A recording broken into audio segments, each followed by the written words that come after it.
We had a Pacific University soccer player helping us do the demolition. He was a friend, and he was one of the star players on their team. Stepped on a board that had a nail on it and ended up missing a couple of games, which affected their season. So there was lots of stories. More than one person's blood shed in this house. Yeah. Bill, I remember you were staying in the house behind us there while this was going on, and they'd go in the morning looking quite fresh, and they'd come home at night just ragged. I mean, you were dirty, and Carol was bringing meals over to me, Oh. and I remember doing wiring upstairs Yeah. in the dark, You worked so with hard. a flashlight, and you could see your breath, as doing the wiring. And it was very ambitious to do it, and we were young enough and dumb enough at the time to take it on. But Yeah. Good. Okay, Jim, you're on. Okay. This is the Mary Elizabeth Fairchild house. When Mary Roher left her parents' Illinois home in 1864 at the age of 16 to head out west, start a family, and create a home on free land being given away, little did she anticipate that the world she envisioned would not happen when the man she had just married, or with the man that she had just married. As they traveled along the Oregon Trail that summer, something happened that would change her future entirely. Just like so many others that undertook that dangerous journey, her husband died, leaving Mary to continue on walking with the determination of fulfilling her dreams. Upon arriving at Fort Vancouver, she discovered that single ladies were not eligible to get free land, but soon she met a young man. Louis Stinson Fairchild had grown up with an adventurous life. When he was a child, just able to walk, he went with his parents from North Carolina to Tennessee, and 4 years afterward, they migrated to Missouri. As a young man, he was attracted by the mining rush, and he crossed the plains by ox team to California in 1850, making and losing several fortunes during the gold craze. On October 17, 1862, he enlisted in the Army at San Francisco and was ordered to Vancouver, Washington. In July of 1865, he received his honorable discharge from the 14th Infantry of the Washington Volunteers and the plot thickens. Of course, Mary met Louis and they got married. 2 years later, they came to Oregon, where they lived all of their lives in Washington County, first homesteading in the Gaston area and then later retiring to Cornelius. During that time, while growing crops and raising livestock, they also started a family with 9 kids, 3 girls, Sarah, Louisa, and Emma, and 6 boys, Joseph, Edward, Charles, Elmer, James, and Robert. When Mary's husband, Louis, died in 1919, Mary continued to live in their house on the corner of Alpine and 10th in Cornelius, where they had lived for over 20 years. And that house is still there. Yeah. At any rate, concerned that Mary was now in her 70s, getting older, and that she would walk every week to Forest Grove and back to shop, her kids started to pressure her to move to Forest Grove.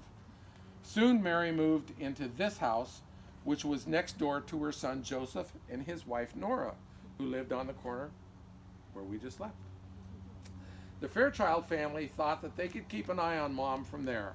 So into her 90s, they watched her split cords of wood for her 2 stoves, hand spade a large garden in the side yard, and that was this yard at that time, and continued to walk regularly to Cornelius to visit her friends there. Remember, she once walked from Illinois to Vancouver, so walking was obviously not an issue for her.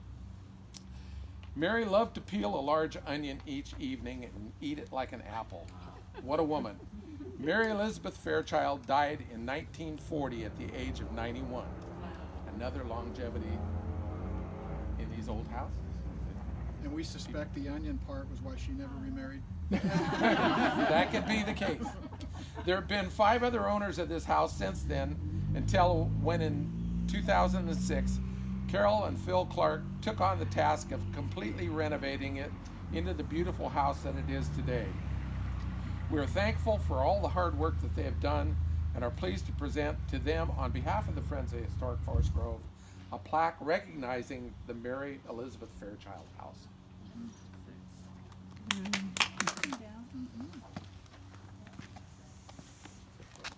On behalf of this committee representing the Friends of Historic Forest Grove, we'd like to present this folder, which contains the early history of your historic house, the first family to live in this house, City of Forest Grove early history of the time period this house was built, and other history available to the research committee. Carol and Phil Clark, the present owners of this historic house, please accept our gift to you. I can separate all this. Oh, photo. Oh, hang on, you guys. Sorry. Joyce, thank you. You're Okay. Hey, thank you so much, Friends of Historic Forest Grove, on behalf of the homeowners, for all the research, for all the organization, all the little details that you guys do. But I think even more important is the relationship connections that have happened through this. And I don't know if you're aware of this, but when our house was first shown, after we finished the remodel, a young couple that was new to the area had volunteered. They were just fresh volunteers with the Historic Society. And they were the ones that actually showed off our house that day. And we've become very good friends What was their name? since What is then. their name? Travis and Elizabeth. Oh my God! What a small world! That's how we met.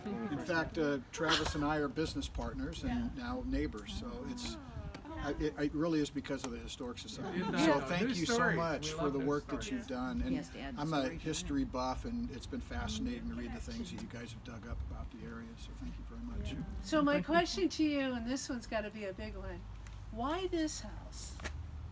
Why did you? I mean, you saw the work that was probably ahead of So you. Molly's best friend was Madeline, who lived across the street. Oh. And so, Molly's your daughter. Yes. Okay. And so Katie gave us a call when we were out in Gales Creek. She knew we were looking for a place here in town to rent. And we had a bunch of pets, so the choices were very narrow. But she said, you should come look at this house. It's going up for sale.